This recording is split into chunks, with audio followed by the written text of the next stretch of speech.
During the 21st century, Africa could make an international appearance not only from the economic point of view, but also from the social one. In Africa, half of the population is not 25 years old yet, and the current population of 1 billion of people will have doubled within 2050. A lot of African governments are planning strategies to use the digital economy, the power of agriculture, and the young people. To benefit from this opportunity, Africa needs to integrate into global economy and public and private investment. The world needs a new partnership with Africa. Poorness is a common condition in modern Africa. About 40% of African countries are collocated in the last position of the national wealth charts. Most of the infrastructure located in Africa were built during the colonial era, with different objectives than those of the development of the country. The majority of the railways and roads were used especially to connect some places in the inland where were produced particular resources embarked on the coast to Europe or other colonies. Only in some countries there is a real rail and road network that can support the internal trade, but recently the situation is improving.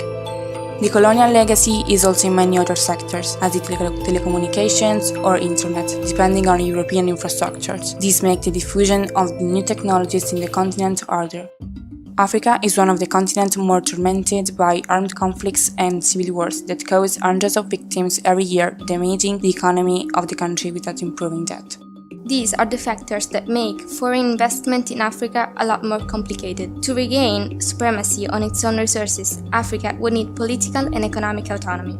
The French Finance Ministry has the direct control on the monetary policies of 15 African states, and these countries are forced to give 50% of their currency reserves to the Bank of France. So, it is obvious that if a country has not the ability to make decisions on its own economy or the possibility to affect monetary policies, it will be difficult to undertake an economic development. The countries of the African continent need a real independence that keeps the colonialist attention of international organizations away, since they are all interested in obtaining as many resources as possible. Among these, today, China especially stands out.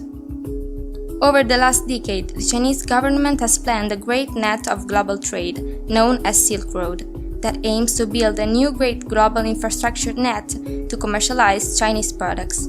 More than half of the investment expected in the context of this new Silk Road will go to Africa. As a matter of fact, the trade between China and the continent went from $10 billion in 2000 to $220 billion in 2014, and it is going to increase.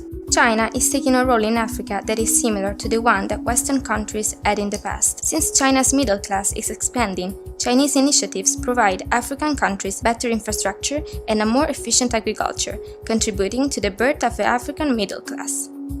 However, China's interest in Africa's development is not disinterested. The projects are carefully selected in order to satisfy mainly three objectives: ensure access to raw materials, increase worldwide influence, and create new alliances. The relationship between China and Africa is a win-win situation. It's a relationship based on the granting of mutual benefits. Many people believe that the Chinese attitude could develop into a form of neocolonialism, since China funds projects to obtain raw materials, of which it has urgent need, rather than to take care of the real needs of African countries. The probability that the funding received will not be repaid is very high. The result is that within a few decades, China will become the owner of the biggest strategic infrastructure of the continent, of the mines and of the oil wells.